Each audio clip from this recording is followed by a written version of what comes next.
قد فهمتم ما تكلم المتكلم الأول والثاني. فمباشرة نأتي إلى المتكلمة الثالثة وهي أختنا رفقة، فعليها فليتفضل مشكورة.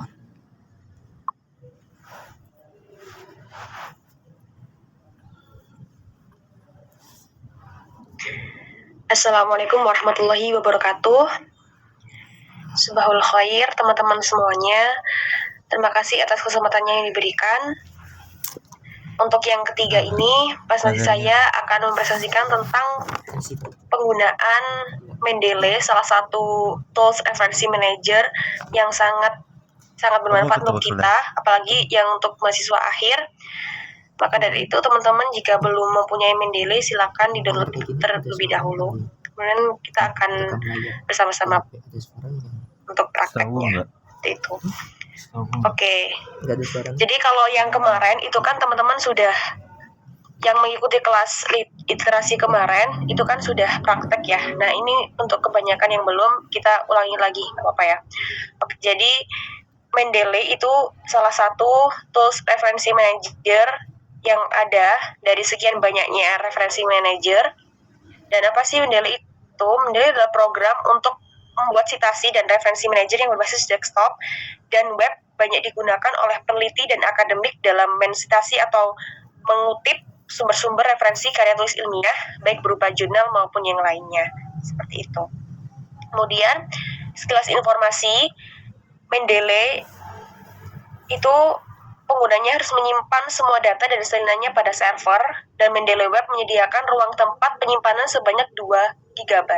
Dan itu menurutku sudah banyak banget ya, karena biasanya kalau satu file artikel itu nggak sampai 1 KB seperti itu. Kemudian Mendeley ini dibangun pada bulan November 2007 oleh 3 mahasiswa tingkat doktoral di Jerman.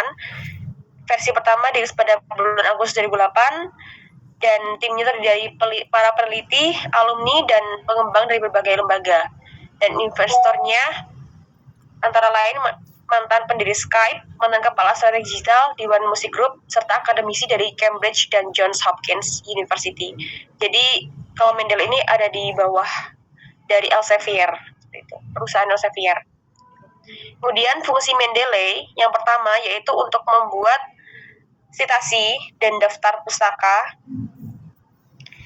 untuk keperluan penulisan. Kemudian yang kedua untuk mengolah file PDF hasil download dari database jurnal online untuk temu kembali sewaktu-waktu diperlukan. Dan yang ketiga untuk mendiskusikan tentang sebuah artikel setelah diberi catatan oleh pembaca pertama. Itu fungsi Mendeley. Kemudian ada beberapa macam Mendeley. Yang pertama ada Mendeley Desktop.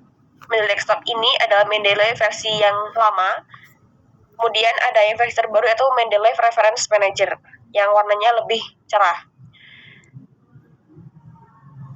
Kemudian perbedaannya yaitu kalau user interface Mendeley Reference Manager itu lebih friendly, dan pada fitur-fitur yang ada dalam Mendeley yang versi terbaru atau Reference Manager itu lebih banyak jika dibandingkan dengan Mendeley Desktop.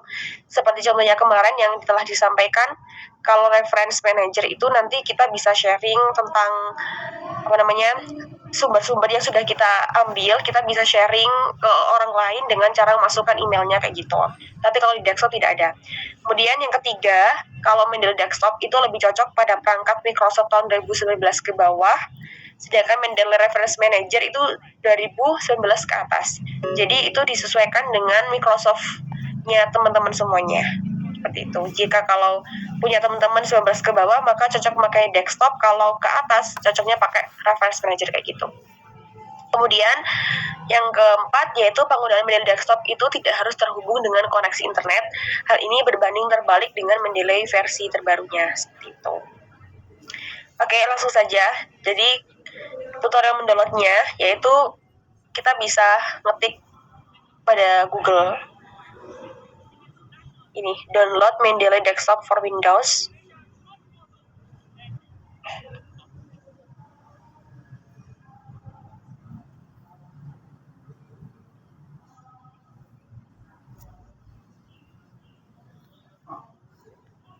Oke, jadi ini untuk tutorial mendownloadnya. Yang pertama teman-teman ketik download Mendeley Desktop for Windows di Google. Kemudian nanti teman-teman pilih yang atas sendiri, yang ini, Mendeley Desktop 1.19.5 installers kayak gitu.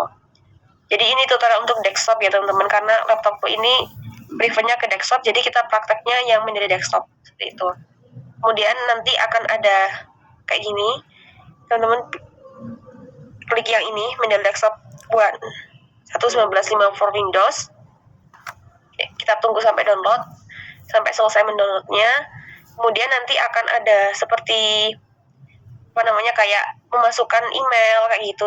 Kalau teman-teman belum punya emailnya Mendeley, nanti register terlebih dahulu. Kemudian nanti ada notifikasi dari email dan nanti bisa dihubungkan langsung ke Mendeley-nya kayak gitu. Oke, itu kurang lebih seperti itu.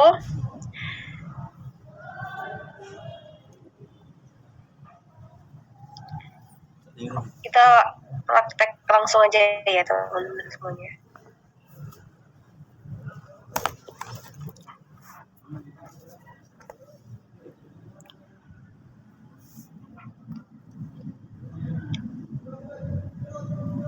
Oke, kita langsung praktek.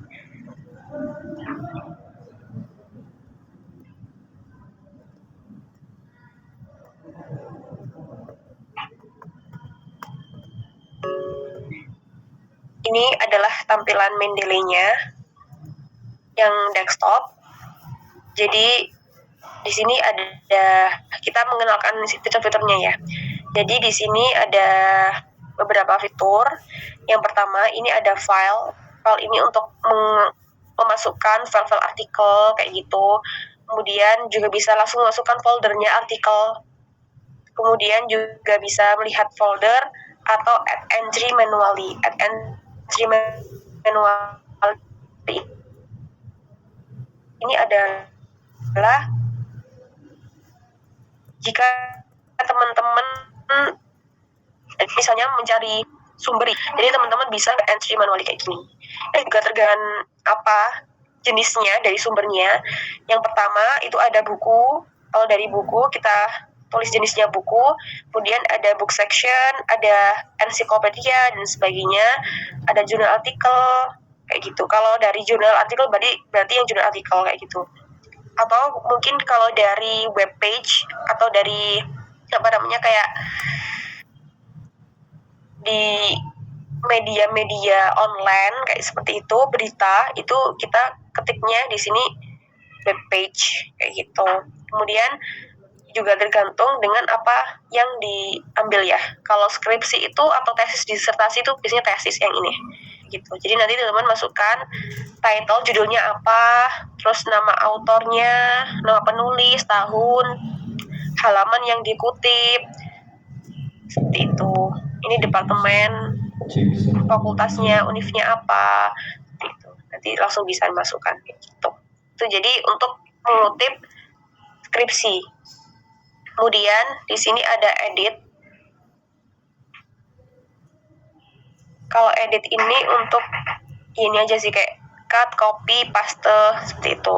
Kemudian di view ini ada citation style-nya.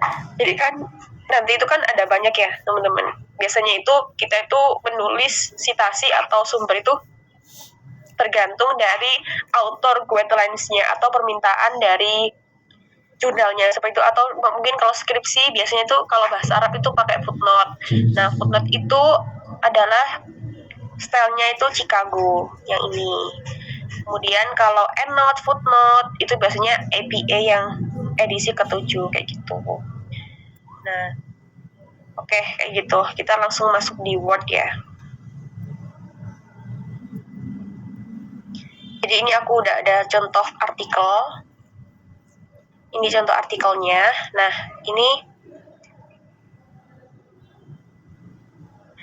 ini yang pertama bisa kita masukkan. Jadi tadi seperti yang aku bilang, kalau dia itu meminta footnote, maka kita harus stylenya ini itu footnote kayak gitu. Yang Chicago ini. Nah, ini Chicago kayak gini bentuknya. Kemudian kalau kita ubah ke APA itu juga langsung bisa. Jadi di sini diklik stylenya APA. Ya nanti udah otomatis kayak gini. Seperti itu. Oh ya, tadi belum ini ya. Kalau masukkan artikel misalnya ini. Add files. Terus cari di filesnya artikelnya kita masukkan. Nah, ini udah keluar. Ini evaluasi dalam pembelajaran bahasa Arab. Nah, ini kita notisnya itu di judulnya atau di nama penulisnya. Misalnya di sini menulisnya Miladia. Nanti misalnya kita ambil dari Miladia kayak gitu ya. Ini di sini.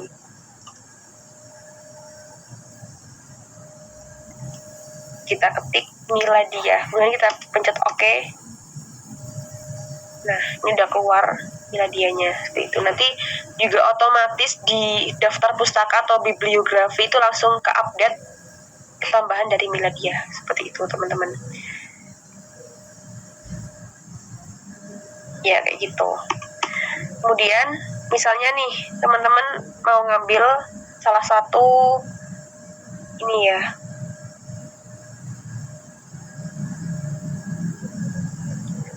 kita cari artikel dulu.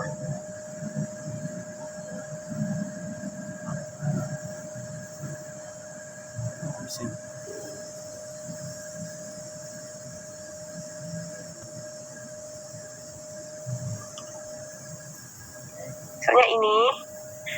Jadi teman-teman itu kalau mau mengambil yang ini, misalnya ini, kurikulum merupakan suatu perangkat sistem yang digunakan oleh suatu lembaga kayak gitu. Nah, berarti ini kan sampai titik ini ya. Oh, sampai titik ini. Berarti kalau ini itu sumbernya dari penulisnya sendiri. Kayak gini. Tapi kalau di dalam satu kalimat ini tidak dimasukkan penulisnya kayak ini, Angel Pratisia ini, berarti kalian teman-teman harus ngambil dari ini, Angel Pratisia.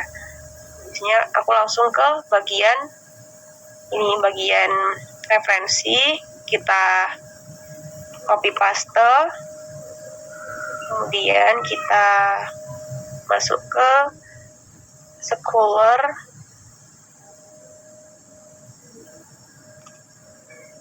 Nah, oke, ini kan sudah ada ya. Nah, terus nanti kita kutip. Karena kita itu sudah tahu teorinya seperti apa. Nah, itu nanti kita nggak usah download yang satu file ya, karena nanti akan kebanyakan. Jadi nanti downloadnya itu langsung dikutip. Kita pakai kutipannya aja yang di download. Kita klik yang APA karena stylenya APA. Kemudian kita klik Refman. Nah, nanti langsung ke download ini, Scholar 70. Dan kita masukkan. Kita buka Mendeley. Kita masukkan yang Scholar 70 tadi. Nah, sudah ketemu ini. Misalnya di sini tadi. Terus kita klik ya. Oh ya, misalnya teman-teman ini kan dalam mengutip sumber itu pun kita tidak boleh langsung copy paste langsung dalam plek gitu ya. Jadi kita harus diparafrase dulu. Misalnya ini tadi yang kurikulum dirancang dan disusun menyesuaikan dengan kemampuan dan keadaan setiap jenjang pendidikan selama penyelenggaraan pendidikan dan disesuaikan dengan kebutuhan kerja kayak gitu. Nah, ini biasanya kalau kita cepat, misalnya deadline-nya nggak lama ya, nggak cepat ya, jadi kita bisa pakai otak kita sendiri. Cara parafrase itu misalnya ini, kurikulum dirancang dan disusun menyesuaikan dengan kemampuan. Nah, itu kalau parafrase itu kan kayak diubah-ubah ya, subjek, predikat, objeknya. Misalnya kayak gini, dalam setiap jenjang pendidikan selama penyelenggaraan, kurikulum dirancang dan disusun menyesuaikan dengan kemampuan dan keadaan kayak gitu. Nah, itu di parafrase, cuma dibalik-balik tapi maknanya tetap sama, tidak mengubah makna aslinya kayak gitu. Nah, ada juga kalau misalnya deadline-nya sudah dekat dan teman-teman nggak mungkin untuk memparafrase semuanya, atau mungkin ketika sudah submit ke jurnal, kemudian artikelnya itu plagiasinya tinggi ya, jadi kita kan harus parafrase dari semua yang sudah kita tulis. Nah itu ada salah satu cara juga, ini kita copy paste, terus kita masuk di paraphraser online, terus kita nih ya, kita klik paste, kita rapikan dulu kalimatnya yang mau diparafrase gini. Oke, kemudian klik I'm not a robot, parafrase sekarang. Kita tunggu dia sampai dia selesai parafrase. Nah, sudah. Jadi kalau di akun di paraphraser online ini, jadi kayak otomatis diparafrasekan seperti itu. Tapi kita juga membaca biasanya kalau yang udah mentok banget di kayak paraphrase ini kan juga dia itu mendeteksi ya dari beberapa sumber-sumber yang tidak paling mirip itu kayak gimana. Nah ini yang tidak paling mirip, jadi versi yang lainnya dari ini tuh sudah ada diambil dari orang kayak gitu. Nah kalau di sini tuh biasanya kurikulum dirancang dan disusun agar sesuai. Nah ini diubah dari diksinya saja, sinonim gitu. Jadi paraphrase itu ada dua. Yang pertama kita ubah dari struktur predikat objek kayak gitu. Terus yang kedua kita ganti aja sinonimnya gitu. Ini sudah ada. Terus kita copy semua. Kita klik di sini. Oke, ini sudah ada. Jadi kurang lebih Mendeley seperti itu. Mungkin kalau bahasa Arab kayak gini. Jadi tetap ya teman-teman, ini ada bahasa Arabnya, judulnya pakai bahasa Arab, terus jadi jurnal mana, terus nanti kita klik aja nama penulisnya siapa, dan tetap nanti di bagian referensi itu nanti juga akan keluar bahasa Arab. Misalnya kita klik Ayun, ini Proti Ayun. Udah, kita coba lihat di bagian referensi. Nah ini langsung bahasa Arab, jadi tidak berubah yang judulnya kayak gitu teman-teman. Ya mungkin itu dari aku tentang penggunaan Mendeley. Jika ada yang tanyakan mungkin nanti bisa di akhir ya teman-teman semuanya. Terima kasih atas atensinya, perhatiannya, semoga bisa bermanfaat untuk teman-teman semuanya. Sekian dari aku, terima kasih. Wassalamualaikum warahmatullahi wabarakatuh.